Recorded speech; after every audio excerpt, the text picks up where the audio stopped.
Welcome to Manager Tools. Today's cast, the Resume Update 2008.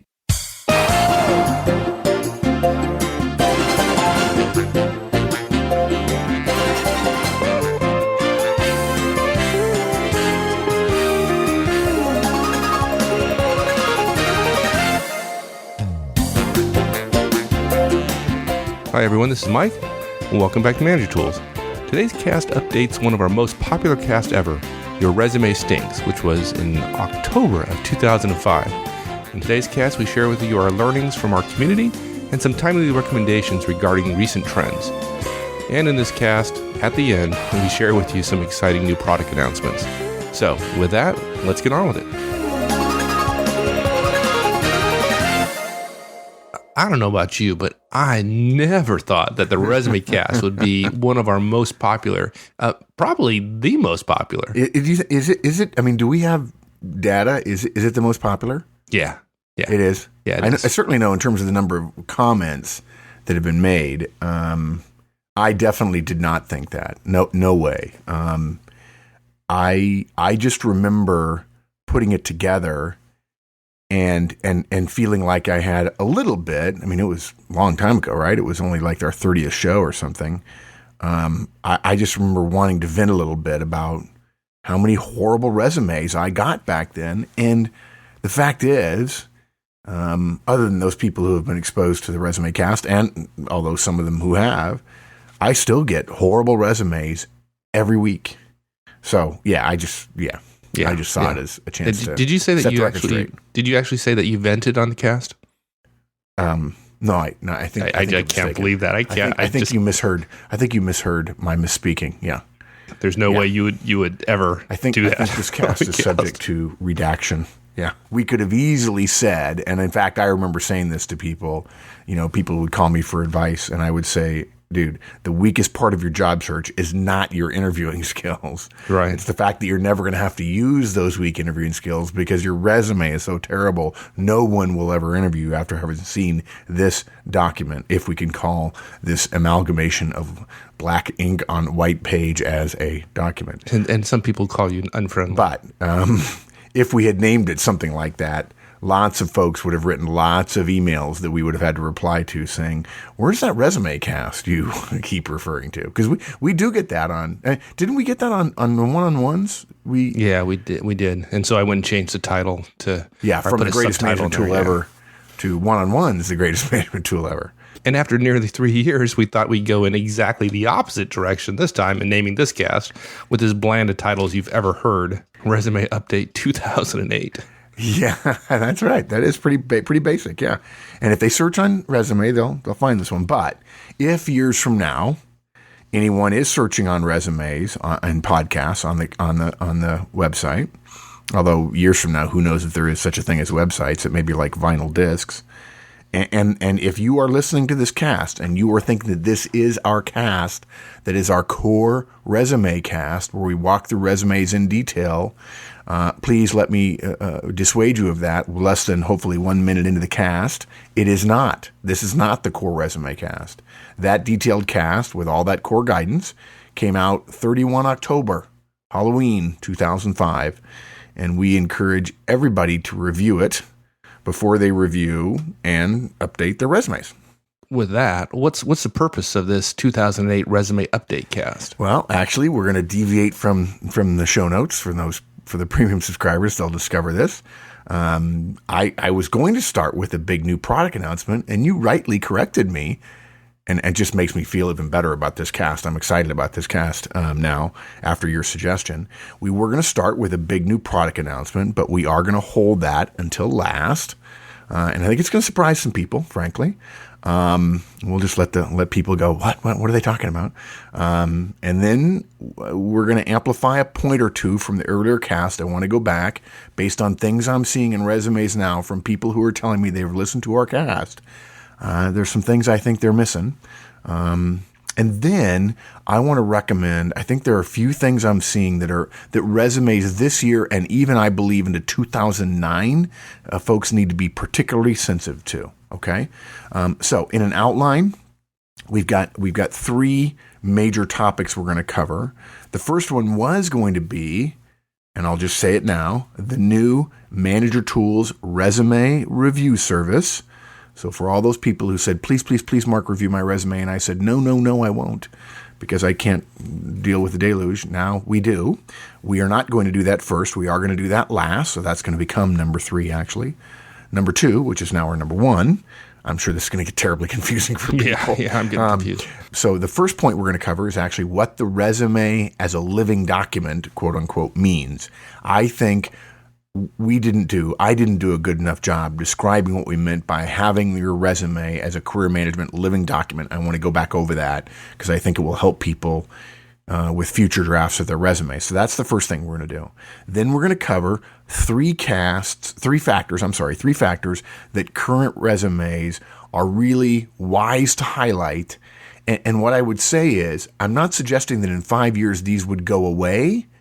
You should always be looking. We recommend you always be looking at these, but these are ones that if you could pump them up a little bit now, if your search is current, if you will. And there are 3 things: budgets, metrics, measuring management, and lastly, international.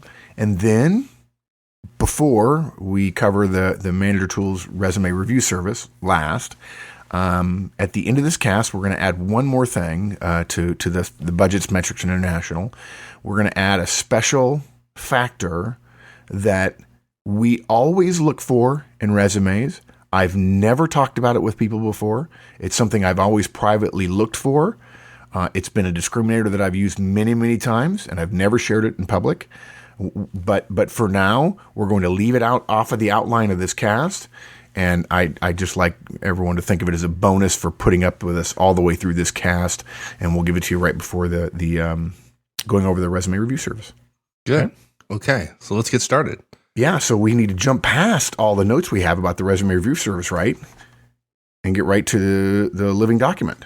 So look, here's what I'm seeing. I'm getting resumes now, folks, from managers whom I know personally, some of whom I've met through the Manager Tools community. It's one of the coolest things about my professional life in the last couple of years, the number of friends Mike and I have made through the community. But I'm getting resumes both from managers I know personally before Manager Tools and Manager Tools members who have become my friends. And because of that, their experiences and or their accomplishments are something I've been involved in. Maybe I've coached them for years, and so I know their experience. Now, just because I'm getting resumes from my friends, folks, doesn't mean that all my friends are suddenly getting laid off because I hang out with a bunch of slackers. Yeah, that's what I thought. I realized when I said that I was actually talking to staff here, and they're like, that doesn't sound real good. A lot of my friends are kind of smart, and they're sending me their resume because they know that now is the time when economic situations are in flux to be sure that your resume and your network are up to speed. They are smart. They're not getting laid off yet. Maybe they will. It's not a personal black mark to get laid off. They're smart, and they're reaching out to me now and asking me to check their resume now. And because I'm in their network, they're doing 2 things at one time. Yeah, the cool thing now is that you can charge them for it. It's awesome. No. No, that I didn't even think about that. No, I think they would stone me if I did that. Like if I tried to charge my brother, right? That'd be great. I think one of my brothers is still my friend. Look, what I'm seeing is this. I'm getting a resume that is 2 years older than the one I got before that I reviewed for my friend or an associate or someone that I looked at 2 years ago. It's 2 years older than the one I got before. The one I still have now, mind you, if you send me a resume and I look at it, I keep it because I want to compare the resume I get from you later to the one you sent me before. So I've got lots of resumes on my computer. Ooh, I almost slipped and said PC. So I'm getting a resume 2 years older than the one I got before, and I'm comparing it now to that 2-year-old one that I still have. And there are no changes being made to the experiences that were covered before in the previous resume. What do you mean? So if the resume went through, let's say, December of 2005, and right. It's now December 2006, they give you a new resume, and there's no changes to the activity before December 2005. That what you're Right. saying? None. Yeah. Well, what's wrong with that? I mean, nothing changed in the Okay. past. Yeah. See, okay. Now that's the thing. People think I've done it. That part of my resume is set in stone. But I'll give you a good analogy. I want to talk about this for a minute. If that were the case, then everybody's resume would have to be inordinately long. And some people are going, "Oh, he finally recommended a long resume, as long as mine, 9 pages." Because think about your resume the first 3 years of your career. You had all kinds of stuff in there. 15 years into your career, you're demoting, you're reducing, you're narrowing the focus, or reducing the amount of space you're giving over to those first 3 years worth of jobs, and you're highlighting your last 3 years worth of jobs, right? Right. The first 3 have been scrunched and scrunched and scrunched, and stuff has been taken out. But what I'm seeing is people using the power of document processing on their personal computers to just scrunch down what they had and put something new on top of it. And the mistake I believe they're making is that they're seeing the resume as something you create and then it becomes set in stone. And that's why we said in the first cast, the resume is a living document. After a couple of years, hopefully folks begin to see their careers, their skills, their interest, perhaps even their aspirations as being somewhat different, a little bit different than they were before. But I don't see any evidence of that when I'm getting new resumes. And I realized I just didn't do a good job of explaining the living document concept. So I realized that they and many other listeners, and some of my friends, obviously, and even some of them listen to the show, they were just adding to the old resume. Again, probably finding out how to get more stuff on one page. And this is the important part. They were basically using the resume that got them their last job as the starting point for their update, meaning that everything that they had done before the previous resume, now here's the key, but that was not on the previous resume, was then therefore lost to them forever. Of course. Yeah, you see it? Yeah, I got it. They had done good stuff, right?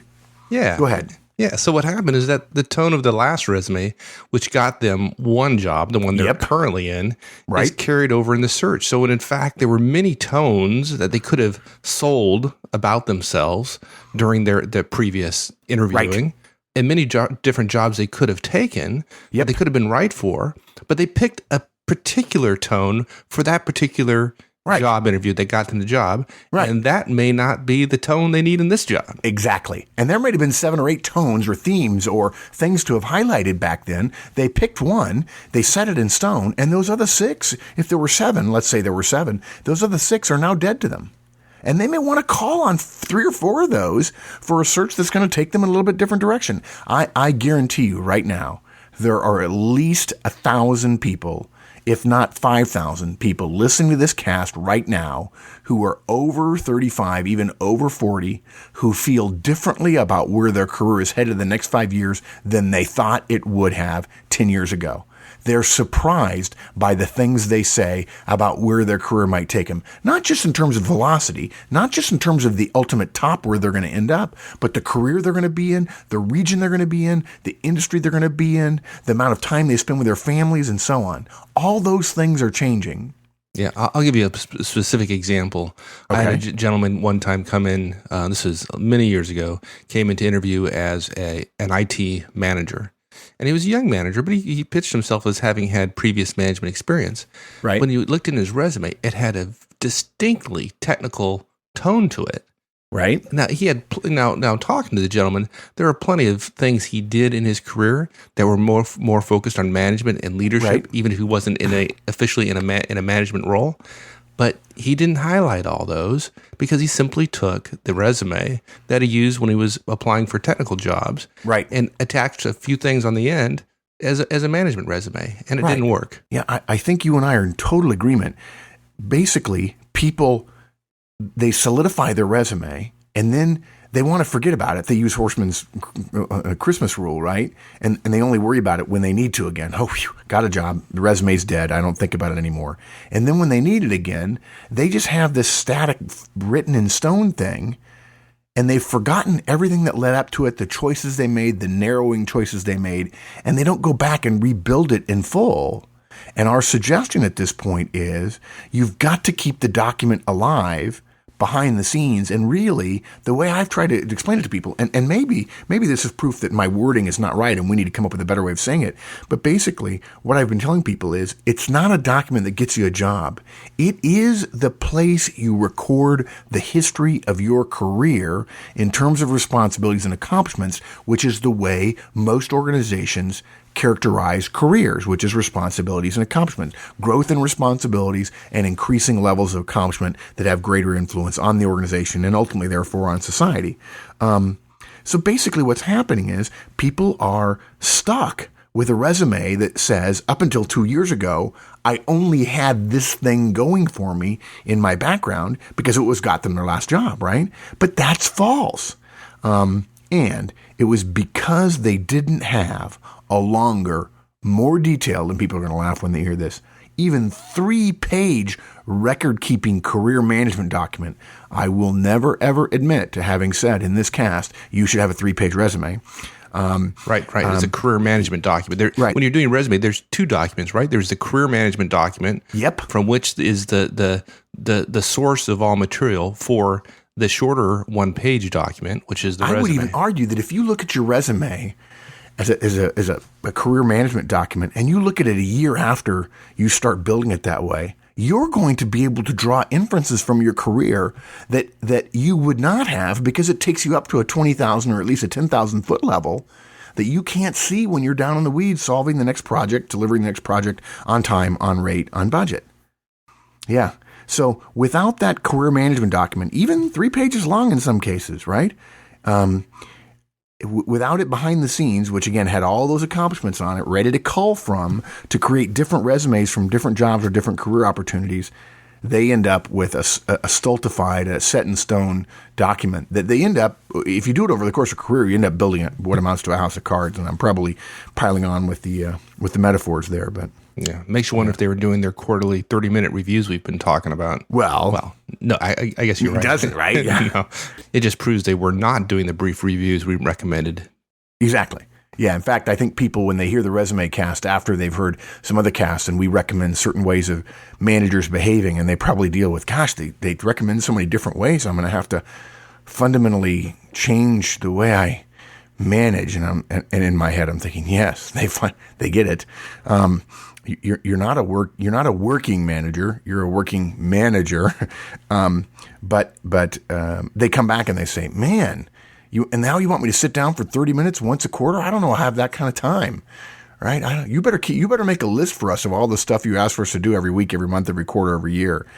30 minutes once a quarter is not that big a deal. Again, I've told many thousands of people this. I have videotape of managers around their desk between 5 and 7 in the evening. Every manager wastes a half an hour every day, let alone us recommending you spend a half an hour once a quarter to go back through. And when you're preparing for your quarterly review with your boss, whether he or she gives you a quarterly review or not, you should be ready. We recommend you be ready to present on your last quarter to give an update so that your boss gives you a frank and effective and accurate review at the end of the year, that when you do that review, you go through and you capture all the little things you did and the projects you were on and so on. So look, I totally know when people are doing their quarterly reviews, they call me and say, hey, should I capture this or not? What do you think? And you know what I always say? Yeah, you say yes. Yeah. Yeah, it's just a career management document at that point. It doesn't matter if it's long or very long. It's actually better, right, that it's long. Yeah, it's just, like I said earlier, it's just the raw material that they're going to use to craft their next resume. You got it. Yep. Okay. So what we're saying here, folks, is that there may be a recession in your field coming this year or next year. And if you're going to need your resume ready for you soon, it would be good to schedule 30 minutes this week and do a review as far back as you can remember. Yeah, use your reviews. Oh, that's right. You can use it to review as far back as you can remember to add lots of data, not finalized resume bullet points, but lots of data to your career management document in preparation for the finalizing creation of a resume. Yeah. And you think this is widespread?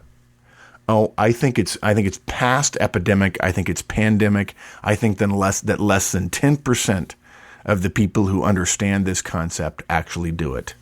Ouch.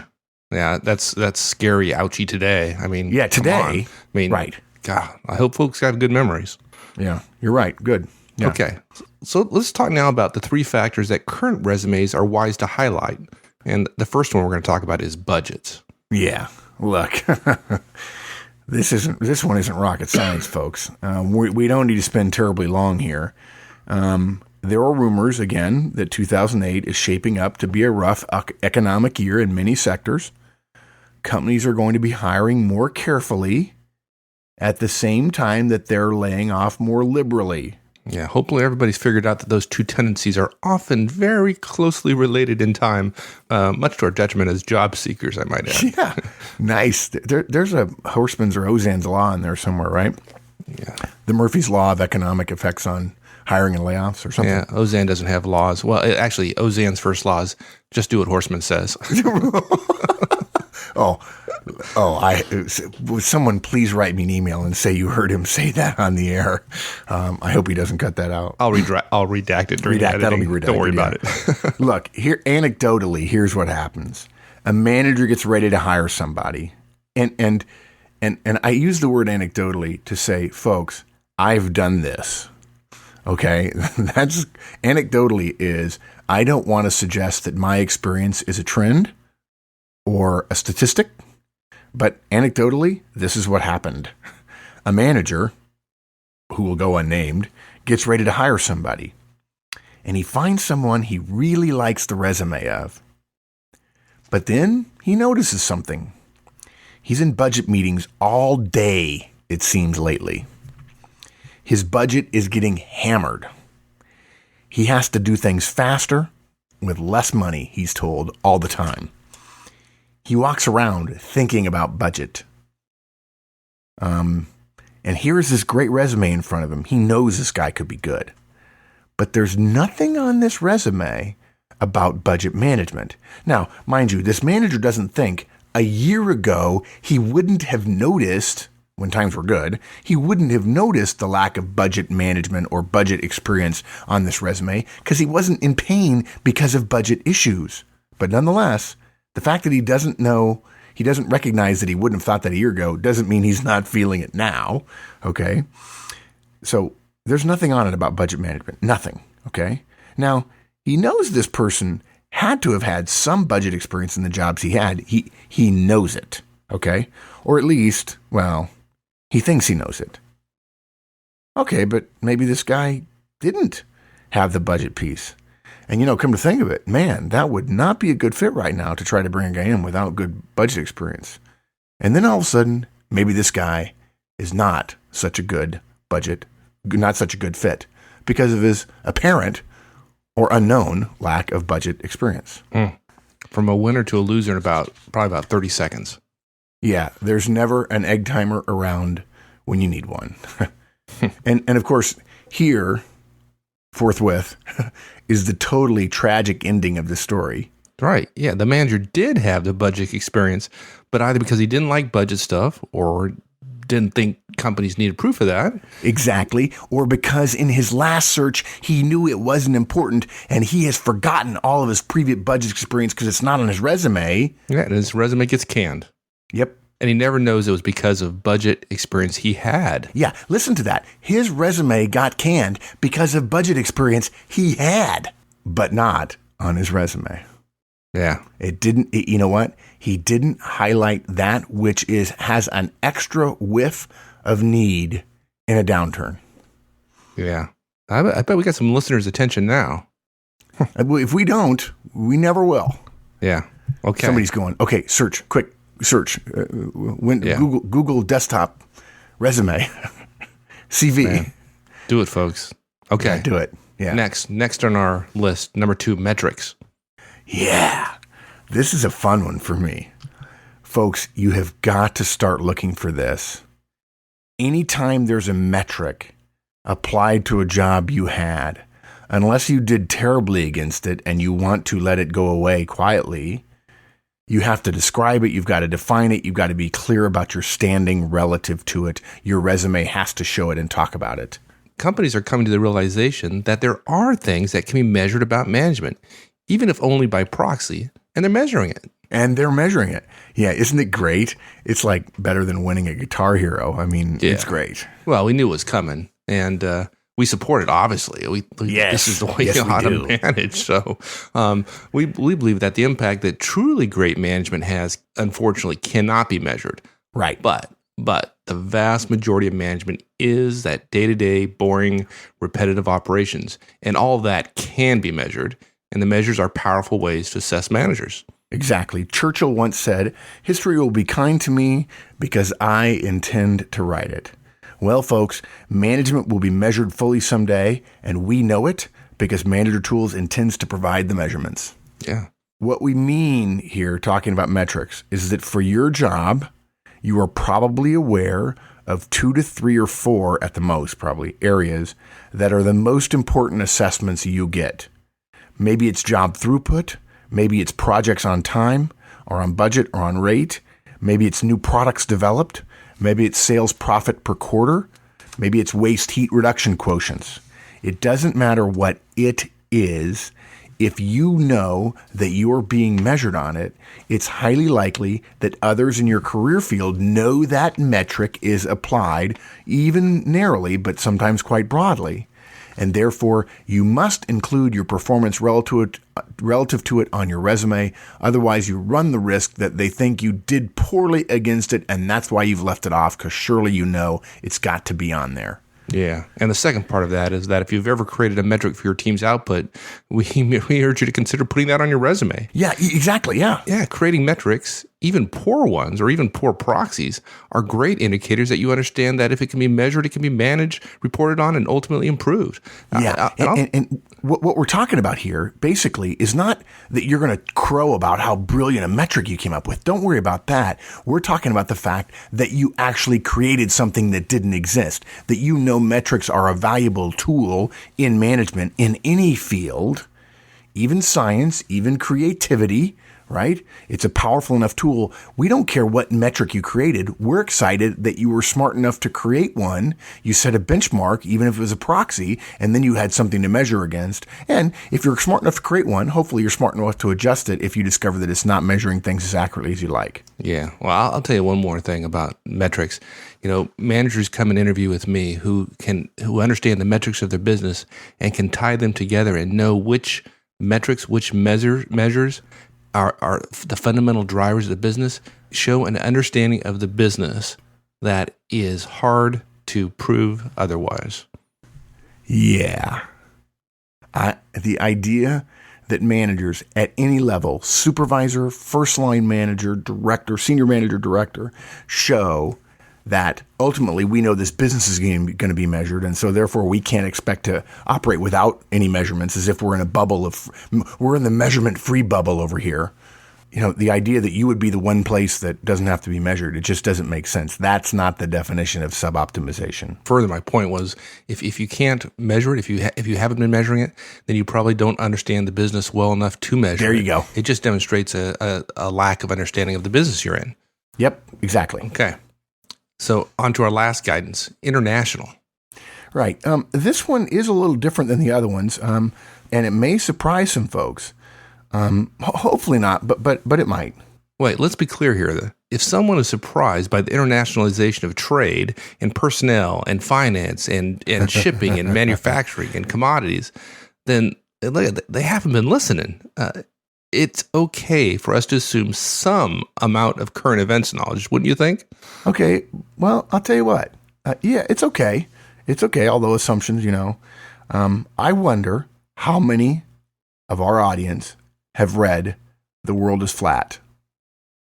Okay? Yeah. Look, what we're saying here is that I'm seeing a lot of resumes from people whom I know have international experience, or at least what I would consider or call international reasonable precursors, who are leaving it off of their resumes. Okay, well, I can't imagine they're leaving off things like overseas assignments. I mean, those are prized very highly and, frankly, noticed on resumes. Yeah, you're totally right. They are prized, and no, they're not leaving them off. But they are so rare, and so many people do see the global trade boom, I think, in at a 30,000 foot level. They understand it's happening, and they know it's important to be a part of it, but they just don't know how to do it on a resume. And I think they think, I don't have an international posting. I've never been to Hong Kong. I've never been to Europe. I've never been to the EU. I've never been to Africa. So they just don't know what to do. And so therefore, we have 3 Manager Tools recommendations for places to look to internationalize, to make more clear that you do have some amount of international experience for your resume. Okay, and our first rule is that you take every 10th word of your resume and just put it into a foreign language, a random language. You can use Japanese one time, German, whatever. Yes, and as a nod, the tip of our hat to Cedric, we'll ask that foreign language be French. There you go. Exactly. Okay, so look at your organization. Okay, that's our first recommendation. Ask yourself what its global reach is. Think about what your division or company does. If it has offices or it sells products in multiple countries or on multiple continents, make sure that it is mentioned in the responsibilities portion of at least one of the jobs that you have held in that firm, that you worked for an international company. Okay? Second, folks, some people are rolling their eyes. It's better than nothing. Second is teamwork or projects. If you have worked on a team or project, and listen carefully here, whose purpose serves a country other than the one you are in, make sure to mention that project. In other words, that could be a project that produces a product that is sold in multiple countries, a project which is staffed internationally, a project that calls on international rules and regulations, even if, in fact, the product is sold in your country. Okay? And finally, this is the one so many people miss, people. If you've worked with a diverse, and in this case, we use diversity in its international sense, okay? If you've worked with a diverse workforce, particularly as your peers or as your team members, make note of that diversity in your responsibilities. It might read, managed 9 financial specialists from 3 different continents working on complex financial legal transactions. Even that, just that, a brief mention, can be a tip-off for a recruiter regarding your interest or abilities in serving in an international or a foreign capacity. And for all the rhetoric we have about the need for international, there are plenty of people sitting within 100 feet from you at work, folks, who will not take international assignments, either because they don't want to or because they can't, because they're pregnant, their spouse is pregnant, they're a little bit uncomfortable at the age of their kids and the countries they might go to. They're not comfortable with that particular country's living conditions or what have you. And that makes so that it may not be as hard as you think for those international assignments, but even if it is hard, there are other things you can do to make your resume step up just a teeny bit from the crowd. And resumes are one of those things where you don't have to have one that's 20 or 30 or 50% better than everybody else. You need to be a couple of percent better than everybody in everything. And you can do that if, as we said earlier, you go back and think of it as a living document, as a career management tool, rather than just as a set in stone document that gets you a resume and then you throw away, or gets you an interview and then a job and then you throw it away. Wow. That was pretty good. I mean, if only slightly better than using French every 10th word.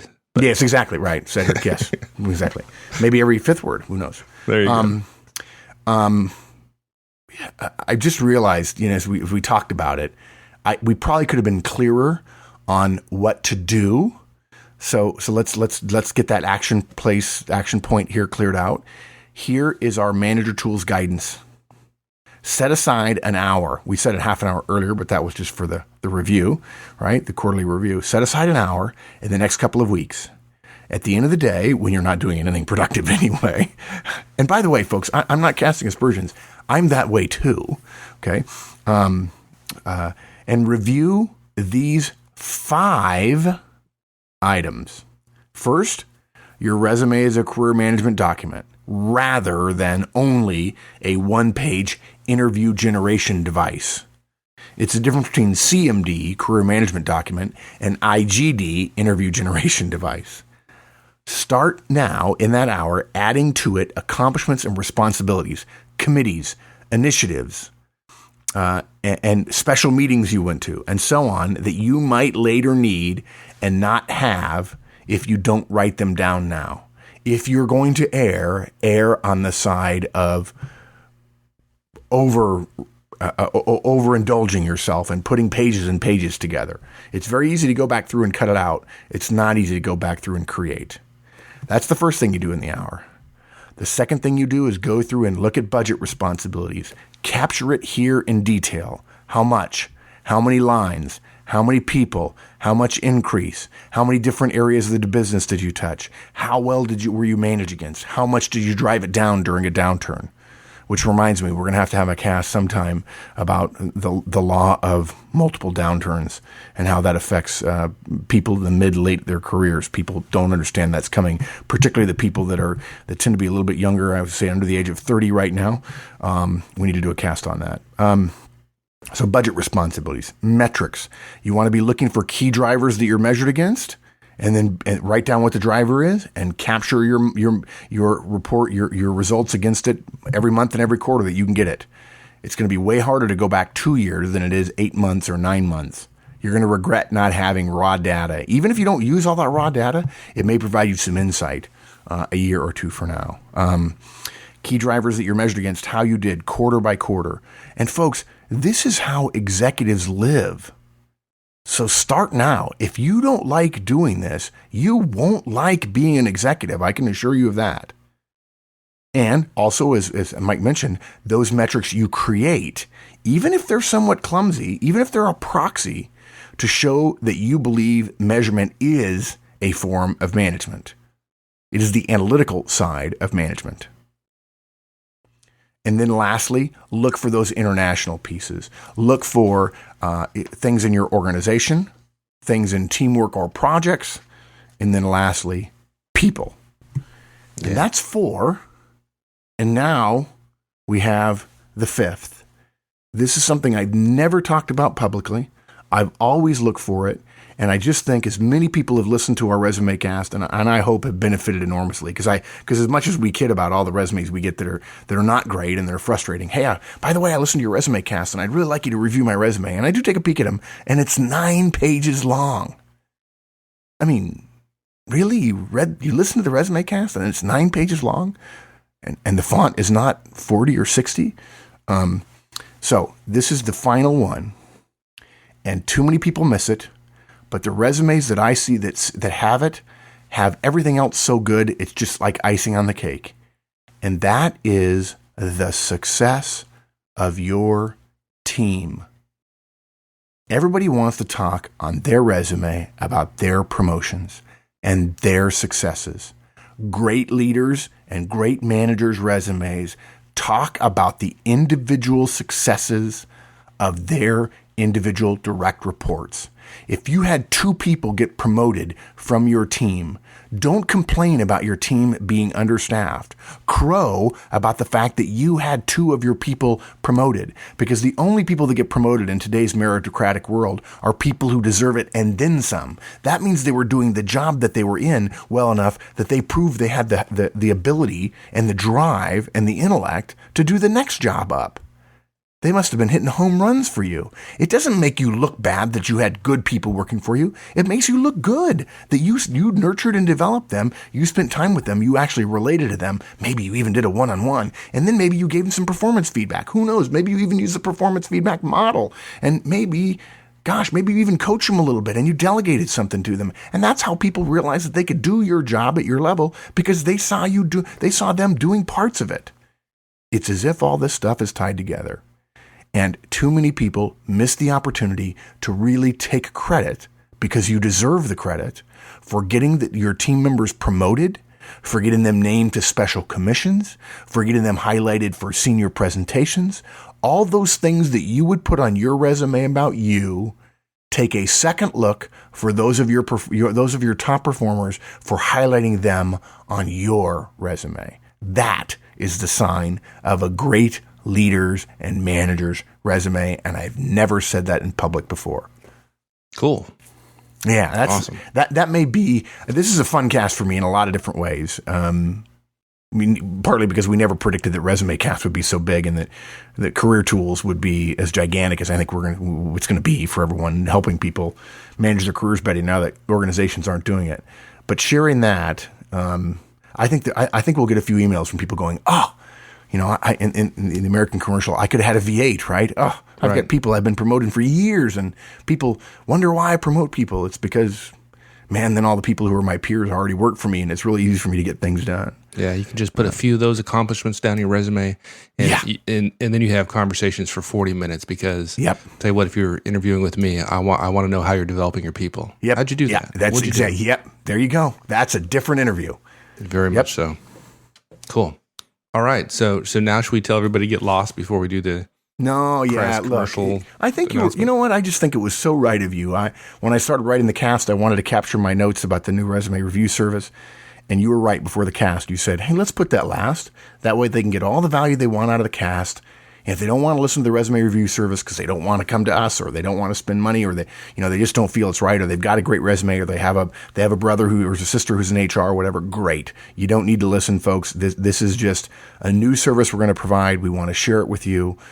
We're excited about it, but some of you may not. And if you want to tune out, now's the time to do it. And I think we're always challenged between, this is what we do, right? Management consulting is what we do. These are our jobs. The rest of our lives are dedicated to this. So of course we have to feed our families, and there's always a balance between doing what we do, doing the podcast for free, and the need to make a living. And we try to tread that line and not assert our need for feeding our families on our podcast listeners.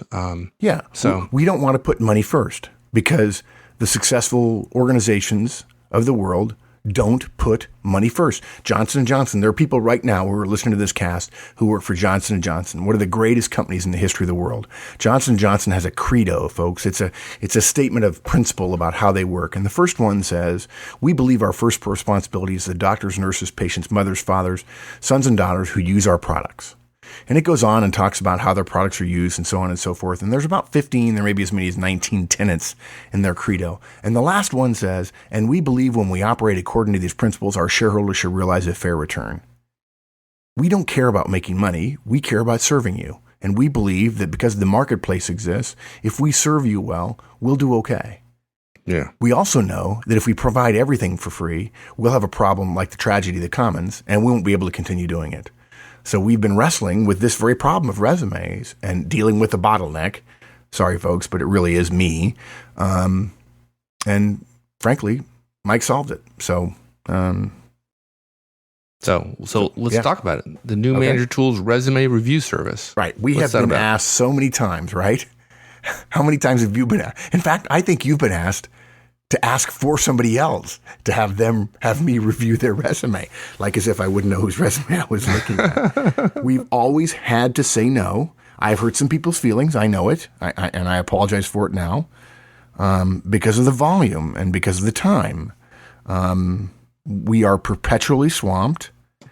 You mentioned it. There may be people out there that still don't know, but this really is our only business. I don't think it seems risky because we love what we do and want to serve people. But some people are stunned that this is all we do. And frankly, really what it boils down to, if you're running an organization, and you managers, you know this, it's not a matter of whether you can make money. It's whether that hour spent could be spent delivering more value in the marketplace, which therefore would deliver more income to the firm, because the marketplace over time generally ascribes a relatively fair value to a transaction of value for income. So doing a resume for a fee, we would be comfortable charging any manager, which therefore would have to be low. That's why our premium membership is so low, means that the half hour or so, or even more, that we would spend on a resume to make sure we had given a complete professional review to it, is not wisely spent on resume review, and we can spend that half hour doing something else that not only brings in income, but that's income that we can reinvest more strategically in building more products for the future. Right. So after several hundred requests, we Yes. finally realized that if we were going to serve managers and this many managers wanted their resumes reviewed, Yep. and we knew how bad so many resumes were, we had to set out to find a way to offer it. And Right. we did, thanks to one of our favorite members, Wendy Lord of the UK. Yep. We both had been very impressed by Wendy with her help to other people in the forums. And we finally got to meet her in person in January in Amsterdam. We have asked Wendy to work with me on every resume we receive. We've already had a soft opening for a few resumes that has proved she is every bit as exceptionally good at providing detailed guidance as we expected, and actually has brought me some knowledge that I didn't frankly know. And I think hopefully we're making each other better. And we're very excited about having someone who is a part of our community and knows resume better than I do and wants to contribute in this way. Yeah, the great thing about Wendy is, often you run into people who are very talented. Yes. You meet them, you start to work with them, and your faith in them is validated. In Right. Wendy's case, it's just gotten better and better Yeah. and better, and we're just more And all with more just this sure she's incredibly the right positive attitude. It's just a dream. It's wonderful. Yeah. So here's how it's going to work. We try to make this as simple and fast and cheap as we possibly could. But essentially, you're going to go to the website. We'll have a site. We'll have a page up with more details and instructions. Right. You will purchase, will in a sense be a coupon code. Right.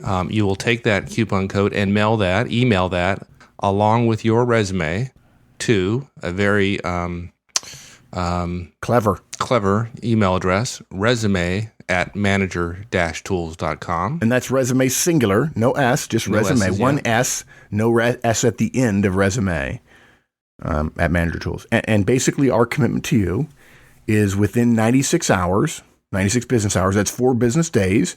We're not going to ask Wendy to work over the weekends.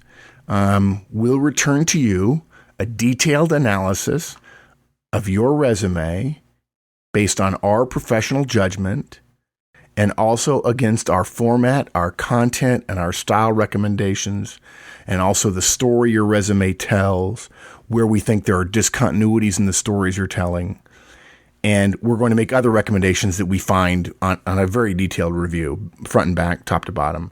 Additionally, once you've made the changes we've suggested or recommended, if you like, we'll look at it again to make sure our guidance was clear so that you actually get the value we intended you to get. Yeah, and given our review of the marketplace and the other resume services out there, I think some we've seen for $700 or more. We take that all into consideration, and we set our introductory price at $50 US. Yeah. Can I tell them the whole story though? Sure. Okay, so someone shared, folks, you're going to love this. Someone shared in our forums a review of their resume that they got from theladders.com, which, by the way, please don't take this as a negative to the Ladders. Very reputable search site. In America, it's known for only having jobs and executives that are ready to do over $100,000 a year. Okay, very reputable search site, well thought of. We were stunned at the mistakes that were in this document. And then we're even more stunned that what they wanted was something like $700, which is half of one of our conferences, to rewrite the resume for the person who had submitted it. I was ticked, frankly, and I said, okay, I've had enough. There are people who are being taken advantage of. The person who read this review of this resume is making recommendations that are not, in our opinion, effective. They may just disagree, and that's okay. But I said, look, let's do this better, and let's do it cheaper. And what's more, let's do it lots cheaper so everybody can afford it. Let's help all managers, not just folks at the Ladders who can spend $700. And I'll tell you something else. Because we've already shared the way we recommend everyone prepare their resume, folks, we're not marketers. I'm sorry, I am a marketer, but I don't think of our jobs here as marketing. I think of our jobs as producing great content and figuring out ways to deliver it to you as cheaply as possible so you can use it and make your job, your lives, your directs, your company, your world better. Okay? But we really do believe that because we've given you all the details about how to prepare a resume in advance, that our $50 review is nearly equivalent to their $700 rewrite. And I know that's kind of bold, and I know I'm kind of famous for that, but we'll let you be the judge. Yeah. And I think it's safe to say, we didn't talk about this, Mike, but if somebody didn't like the work we did, we'd give them their money back. Oh, absolutely we would. Yeah. Yeah, it goes without saying. Yeah, right? we should probably just put that on the page just to make that really clear. Yeah. Okay. Yeah. And then, so like we said, we'll have the link up on our main page shortly with details of the service and more detailed instructions and everything you need to go. So we're thrilled to offer, which possibly the most common request we get that we had to deny would be a vast understatement. And folks, if you see Wendy in the forums and she's there a lot, be sure to tell her thanks for her great work, because, frankly, she's the reason we can do this for the Manager Tools community at this kind of price. Don't forget this. Wendy is the reason we're doing this. Mike and I couldn't do this. I have to have Wendy review it with me in order to give me the leverage to be able to do this for everybody. Wendy, folks, is a great HR person. I bet there's some people who never thought they'd hear me say something like that. Yeah. Sometimes I think people see sometimes a skewed side of you, because we're generally making some points, trying to get things through folks' heads. And sometimes we try to be dramatic, right? Yeah. It's okay to be dramatic sometimes. You put a microphone in front of somebody like me, you might get some drama. Yeah. And we do. Wendy is a great HR person, and we know other great HR persons. Yes. Despite how it sounds sometimes. So yes, right. Anyway. So, quick summation. Want me to do it? Yeah, please. Okay, good. So we covered the resume as a living document, folks. You got to have 3 pages or 2 pages or 4 pages worth of stuff that when you need your resume updated, you spend the time quarterly. We're recommending you spend an hour now and catch up. And then once a quarter, make it like clockwork, make it like a habit. Okay. You create a living document behind the scenes that is not your resume. It's a career management document that then your resume can come from, and it gives you more opportunities to go in different directions because you've done your homework in managing your career behind the scenes. Then we want to encourage you to look at 4 factors, 3 of which that are currently valuable and 1 of which is always valuable, and those are budgets. Always a big deal in a recession or in times of economic flux, as they say. They never talk about flux when you're going up. They talk about it going up. Metrics, be clear about what you're measured against and how you've done and what measures you've created. When it comes to international, you don't have to have an overseas assignment, but if you don't, look for other clues in your company, in teamwork, and in your people. And lastly, that one gem that really is laced through the very best resumes I see, the focus on the people who work for you, your team, and their successes individually. That is a leader's resume.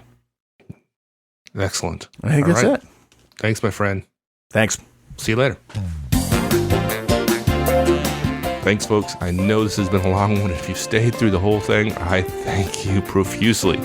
So I won't take any more of your time up with anything else other than to say thank you, and we'll see you next week. So long, folks.